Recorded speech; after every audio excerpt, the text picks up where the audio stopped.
Hi ಆತ್ಮೀಯ ವಿದ್ಯಾರ್ಥಿ ಮಿತ್ರರೇ, ಮತ್ತು ನಾವು ಮ್ಯಾಪ್ ವರ್ಕಿಗೆ ಸಂಬಂಧಪಟ್ಟಿರ್ತಕ್ಕಂಥ ಮತ್ತೊಂದು ಸೆಷನನ್ನು ಸಂಕ್ಷಿಪ್ತವಾಗಿ ನೋಡೋಣ. Ancient Indian history from Guptas to 1206 ಪ್ರಾಚೀನ ಭಾರತದ ಇತಿಹಾಸ ವಿಷಯ ಪತ್ರಿಕೆವಾಗಿರುತ್ತೆ. ಪ್ರೋಗ್ರಾಮ್ BA ವಿದ್ಯಾರ್ಥಿಗಳು, subject history, semester second, session 54, topic map work, south India under the imperial Cholas. ನಮಗೆ ದಕ್ಷಿಣ ಭಾರತದಲ್ಲಿ ಚೋಳರ ಒಂದು ಸಾಮ್ರಾಜ್ಯ ವಿಸ್ತಾರ ಎನ್ನುವಂಥದ್ದು ನಾವು ನೋಡ್ತಾ ಹೋದ್ವಿ. ಕಳೆದ ತರಗತಿಯಲ್ಲಿ ನೋಡಿರುವ ರೀತಿಯಾಗಿ ಪೂರ್ವದಲ್ಲಿ ಬಂಗಾಳ ಕೊಲ್ಲಿಯಿಂದ ಹಿಡಿದು ಪಶ್ಚಿಮದಲ್ಲಿ ಅರಬ್ಬಿ ಸಮುದ್ರ, ದಕ್ಷಿಣದಲ್ಲಿ ಹಿಂದೂ ಮಹಾಸಾಗರದ ಸಿಲೋನ್ ಎನ್ನುವಂಥ ಪ್ರಾಂತ್ಯವನ್ನು ಅದನ್ನು ಸೇರಿಸಿಕೊಂಡು ಮತ್ತು ಉತ್ತರ ಭಾರತದಲ್ಲಿ ನಮಗೆ ಅಥವಾ ಆ ಉತ್ತರ ಚೋಳರ ಉತ್ತರ ದಿಕ್ಕಿನಲ್ಲಿ ಕರ್ನಾಟಕದ ಅನೇಕ ಪ್ರದೇಶಗಳು ಮತ್ತು ತಮಿಳುನಾಡಿನ ದಕ್ಷಿಣ ಭಾಗ ಮತ್ತು ಕರ್ನಾಟಕದ ದಕ್ಷಿಣ ಭಾಗದವರೆಗೆ ವಿಶಾಲವಾಗಿರ್ತಕ್ಕಂಥ ಒಂದು ವ್ಯಾಪ್ತಿಯನ್ನು ಒಳಗೊಂಡಿತ್ತು. ನಾವು ಇನ್ನೊಂದಿಷ್ಟು ಚೋಳರ ಕಾಲದ ಕೆಲವೊಂದಿಷ್ಟು ಪಟ್ಟಣಗಳನ್ನು ಮತ್ತು ಅವರ ಸಾಮ್ರಾಜ್ಯದ ವಿಸ್ತಾರಕ್ಕೆ ಸಂಬಂಧಿಸಿರುವಂತೆ ನೋಡೋದಾದರೆ ಇನ್ನೊಂದು ನಾಗಪಟ್ಟಣಂ ಅಂತ ಕರಿತೀವಿ. ಇದು ನಾಗಪಟ್ಟಣಂ ಎನ್ನುವಂಥದ್ದು ನಮಗೆ ಬಹುಮುಖ್ಯವಾಗಿ ತಮಿಳುನಾಡಿನಲ್ಲಿ ಒಂದು ಕಂಡು ಬರ್ತಕ್ಕಂಥ Tamil Nadu and administrative head quarters of Nagapattinam district. ತಮಿಳುನಾಡಿನಲ್ಲಿ ಒಂದು ನಾಗಪಟ್ಟಣಂ ಎನ್ನುವಂಥದ್ದು ಆಡಳಿತಾತ್ಮಕ ಒಂದು ಘಟಕವಾಗಿರುತ್ತೆ. ನಮಗೆ ಇದು ಐತಿಹಾಸಿಕವಾಗಿ ಏನು ರಿಲೇಟೆಡ್ ಆಗಿದೆ ಎನ್ನುವಂಥದ್ದು ಮಾತ್ರ ನಾವು ನೋಡೋದು. ಹಾಗಾಗಿ ಇಲ್ಲಿ the medieval Cholas 9th and 12th century ಅಂದರೆ ಇಲ್ಲಿ ನಮಗೆ ಮಧ್ಯ ಚೋಳರು ಅಂದರೆ ಚೋಳರ ಒಂದನೇ ರಾಜೇಂದ್ರ ಚೋಳ ಮತ್ತು ರಾಜರಾಜ ಚೋಳನ ನಂತರದಲ್ಲಿ ಬಂದಿರತಕ್ಕಂಥ ಚೋಳರು ಇಲ್ಲಿ 9th ರಿಂದ 12ನೇ ಶತಮಾನದ ಕಾಲಘಟ್ಟದಲ್ಲಿ ವಿಶೇಷವಾಗಿ ಅವರು ಈ ನಾಗಪಟ್ಟಣಂ ಎನ್ನುವಂಥ ಒಂದು ಪ್ರದೇಶವನ್ನು ಇಲ್ಲಿ ವ್ಯಾಪಾರದ ದೃಷ್ಟಿಯಿಂದ ಮತ್ತು ವಹಿವಾಟಿನ ದೃಷ್ಟಿಯಿಂದ, ಆರ್ಥಿಕ ಚಟುವಟಿಕೆಗಳ ದೃಷ್ಟಿಯಿಂದ ಅದನ್ನು ಭಾಳಷ್ಟು ಇಂಪಾರ್ಟೆಂಟಾಗಿ ಅದನ್ನು ಬಳಕೆ ಮಾಡಿಕೊಂಡಿದ್ದಾರೆ. ಅದರ ಜೊತೆಗೆ ಇಲ್ಲಿ the served there the important port for commerce and east bound naval expedition ಅಂತ ಕರಿತೀವಿ. ನಮಗಿಲ್ಲಿ ಪೂರ್ವದಲ್ಲಿ ಒಂದು ನೌಕಾಯಾನವನ್ನು ಮಾಡಲಿಕ್ಕೆ ಮತ್ತು ವ್ಯಾಪಾರದ ಒಂದು ಪ್ರಮುಖ ಬಂದರಾಗಿತ್ತು. ಹಾಗಾಗಿ ಈ ಬಂದರು ಕಟ್ಟೆಯಿಂದ ಅನೇಕ ಶ್ರೀಲಂಕಾದ ಮೇಲೆ ಹೋಗಲಿಕ್ಕೆ, ಅದರ ಜೊತೆಗೆ ವಿದೇಶಗಳೊಂದಿಗೆ ವ್ಯಾಪಾರ ಸಂಪರ್ಕವನ್ನು ಮಾಡಿಕೊಳ್ಳಲಿಕ್ಕೆ ಭಾಳಷ್ಟು ತುಂಬ ಅವಕಾಶವಾಗಿತ್ತು.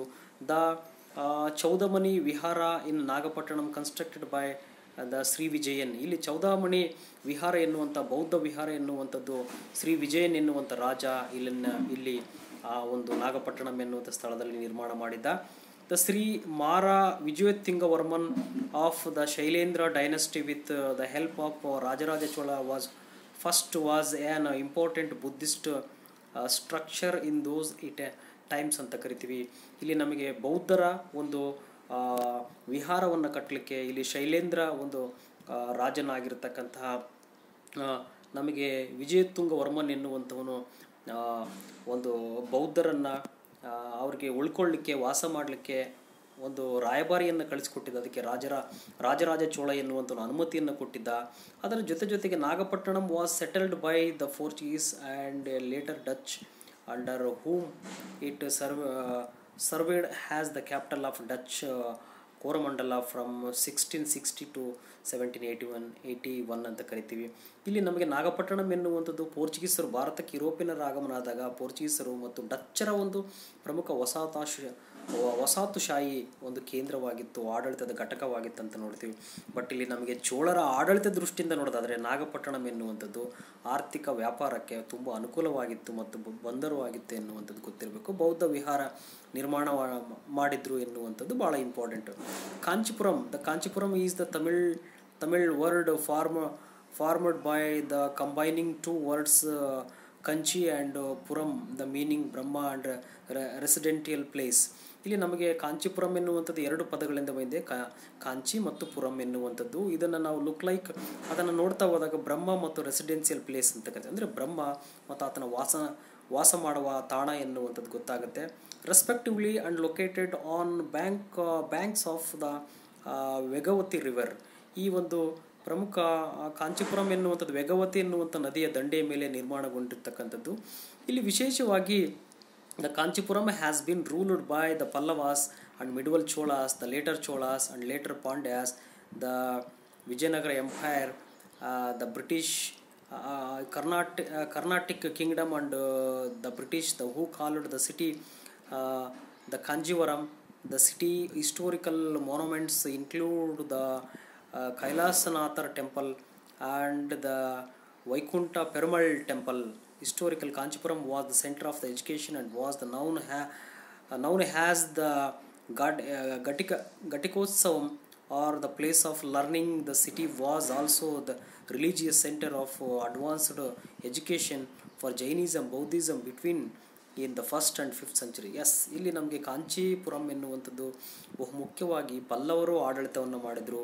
ಚೋಳರು, ನಂತರದ ಚೋಳರು, ಅದರ ಜೊತೆಗೆ ಮತ್ತು ವಿಜಯನಗರ ಸಾಮ್ರಾಜ್ಯದವರು ಇಲ್ಲಿ ಈ ಪ್ರದೇಶದ ಮೇಲೆ ಹಿಡಿತವನ್ನು ಸಾಧಿಸಿದರು.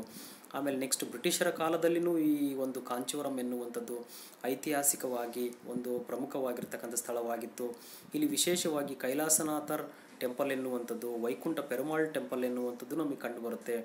ವಿಶೇಷವಾಗಿ ಇಲ್ಲಿ ಪ್ರಾಚೀನ ಕಾಲದಿಂದಲೂ ಕಾಂಚೀಪುರಂ ಎನ್ನುವಂಥದ್ದು ಶಿಕ್ಷಣಕ್ಕೆ ಸಂಬಂಧಪಟ್ಟ ಹಾಗೆ ಭಾಳ ಬಹುಮುಖ್ಯವಾಗಿರ್ತಕ್ಕಂಥ ಫೇಮಸ್ ಆಗಿರ್ತಕ್ಕಂಥ. ಆಮೇಲೆ ಘಟಿಕೋತ್ಸವಂ ಎನ್ನುವಂಥ ಇಲ್ಲಿ ವಿಶೇಷವಾಗಿ ಬಹುದೊಡ್ಡ ಮಟ್ಟದ ಶೈಕ್ಷಣಿಕವಾಗಿ ಒಂದು ಪದವಿಯನ್ನು ಪಡೀಲಿಕ್ಕೆ ಇದು ಭಾಳ ಒಂದು ವಿಶ್ವವಿದ್ಯಾಲಯ ರೀತಿಯಾಗಿ ಇತ್ತು.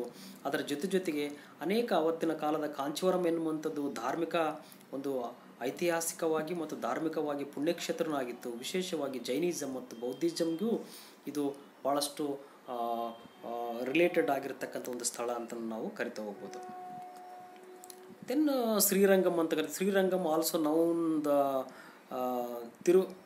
ತಿರುವರಂಗಂ is the neighbourhood the city of Tiruchinapalli. ನಮಗೆ ಪಾರ್ಟ್ ಆಫ್ ದ ತಿರುಚನಾಪಳ್ಳಿ, ಇದು ತಿರುಚನಾಪಳ್ಳಿಯ ಒಂದು ಭಾಗವಾಗಿರ್ತಕ್ಕಂಥ ಶ್ರೀರಂಗಂ ಅಂತ ಕರಿತೀವಿ.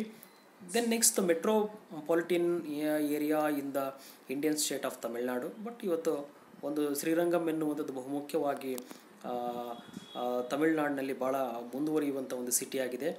The river island Srirangam is bounded by the Kaveri river on one side and it is the distributary Kolli dam on the other side ಅಂತ ಕರಿತೀವಿ.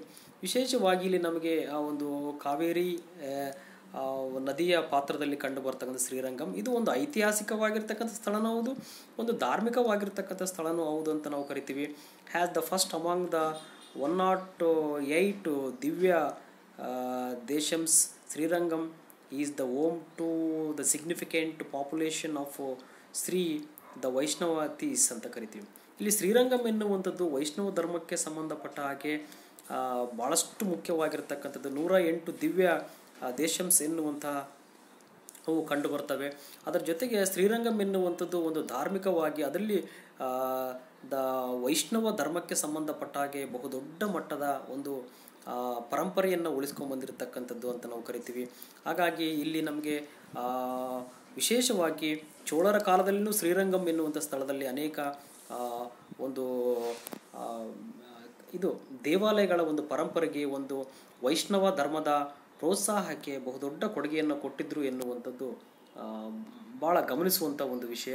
ಹೀಗೆ ಒಟ್ಟಾರೆಯಾಗಿ ನೋಡಿದಾಗ ಕೆಲವು ಪ್ರದೇಶಗಳು ಧಾರ್ಮಿಕವಾಗಿ ಮತ್ತು ಶೈಕ್ಷಣಿಕವಾಗಿ ಮತ್ತು ವ್ಯಾಪಾರದ ದೃಷ್ಟಿಯಿಂದ ಭಾಳ ಬಹುಮುಖ್ಯವಾಗಿರ್ತಕ್ಕಂಥ ಸ್ಥಾನಮಾನ ಒಳಗೊಂಡಿದ್ವು. ಅದರ ಜೊತೆಗೆ ಇದು ಚೋಳರ ಕಾಲದಲ್ಲಿ ಭಾಳ ದೊಡ್ಡ ಮಟ್ಟದ ಒಂದು ಅಭಿವೃದ್ಧಿಯನ್ನು ಕಂಡುಕೊಂಡಿರುವಂತಹ ಸ್ಥಳಗಳು ಎನ್ನುವಂಥದ್ದು ನಮಗೆ ಭಾಳ ಮುಖ್ಯವಾಗಿ ಕಾಣ್ತಾ ಹೋಗುತ್ತೆ. ಹಾಗಾಗಿ ಇವೆಲ್ಲ ಪ್ರದೇಶಗಳು ಚೋಳರ ಕಾಲದಲ್ಲಿ ಅಭಿವೃದ್ಧಿಯನ್ನು ಸಾಧಿಸಿರುವಂತಹ ಮತ್ತು ಅಭಿವೃದ್ಧಿಗೊಂಡಿರ್ತಕ್ಕಂಥ ಪಟ್ಟಣಗಳು ಧಾರ್ಮಿಕವಾಗಿ ಬಹುದೊಡ್ಡ ಕೊಡುಗೆ ಮತ್ತು ಶೈಕ್ಷಣಿಕವಾಗಿ ಕೊಡುಗೆ ಮತ್ತು ಆರ್ಥಿಕವಾಗಿ ಸಾಮ್ರಾಜ್ಯದ ಏಳಿಗೆಗೆ ಒಂದು ಜನಸಾಮಾನ್ಯರ ಒಂದು ಸಾಮಾಜಿಕ ಬದುಕಿಗೆ ಬಹುದೊಡ್ಡ ರೀತಿಯಾಗಿರ್ತಕ್ಕಂಥ ಕಾಣಿಕೆಯನ್ನು ಕೊಟ್ಟಿದ್ದಾವೆ ಅಂತ ನಾವು ನೋಡ್ಬೋದು. Thank you so much.